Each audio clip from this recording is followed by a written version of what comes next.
জুলাই গণ অভ্যুত্থানের আকাঙ্ক্ষা পূরণে সব ধর্মের মানুষকে একসঙ্গে কাজ করার তাগিদ দিয়েছেন প্রধান উপদেষ্টা ডক্টর মোহাম্মদ ইউনূস। মঙ্গলবার রাজধানীর ঢাকেশ্বরী জাতীয় মন্দির পরিদর্শন করে তিনি কথা বলেন। এ সময় দুর্গাপূজা নির্বিঘ্ন করতে সরকার সব ধরনের পদক্ষেপ নিচ্ছে বলেও জানিয়েছেন প্রধান উপদেষ্টা। অন্তর্বর্তীকালীন সরকার প্রধান দুয়ারে ঘণ্টা বাজছে দুর্গাপূজার। দেবী দুর্গা স্বর্গ থেকে আসছেন ধরণীতে। দেবী ভক্তরা আগে থেকেই প্রস্তুতি নিচ্ছেন তাকে স্বাগত জানাতে। মন্দিরে মন্দিরে চলছে কাঁসা আর ঢাকের আওয়াজ, সাথে মূর্তি বানানোর তোড়জোড়।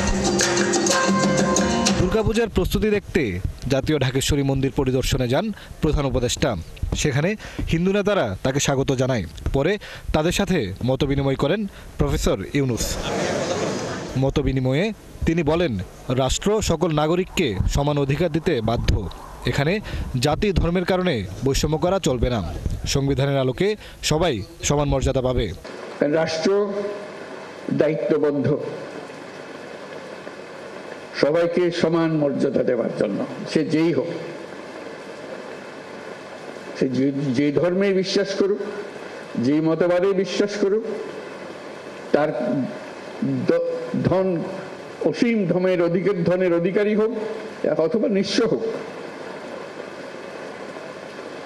রাষ্ট্রের কাছে সে একজন নাগরিক। নাগরিকের সমস্ত অধিকার সংবিধানে লিপিবদ্ধ করা আছে। প্রধান উপদেষ্টা বলেন, জুলাই অভ্যুত্থানের চেতনা ধরে রাখতে সব ধর্মের মানুষকে এক হয়ে কাজ করতে হবে।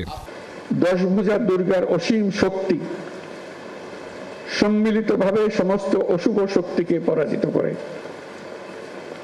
এর মধ্যেই ঐক্যবদ্ধ হবার চিত্র আছে। জ্ঞান নিয়ে, সম্পদ নিয়ে, শক্তি নিয়ে, সবাই যার যার শক্তি নিয়ে ঐক্যবদ্ধ হলে আমরা সব অশুভ শক্তিকে পরাজিত করতে পারবো। দুর্গাপূজা নির্বিঘ্ন করতে সরকার সব ধরনের পদক্ষেপ নিচ্ছে বলেও জানান প্রধান উপদেষ্টা। সবাইকে আবারও শারদীয় দুর্গোৎসবের শুভেচ্ছা জানাচ্ছি।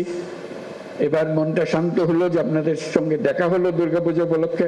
আপনারা সাক্ষী দেবেন যে আমি হাজির ছিলাম। বিভক্ত হলে জাতি হিসাবে ব্যর্থ হতে হবে জানিয়ে সবাইকে ঐক্যবদ্ধ থাকার আহ্বান জানান প্রধান উপদেষ্টা। মোহন ইসলাম, ৭১, ঢাকা।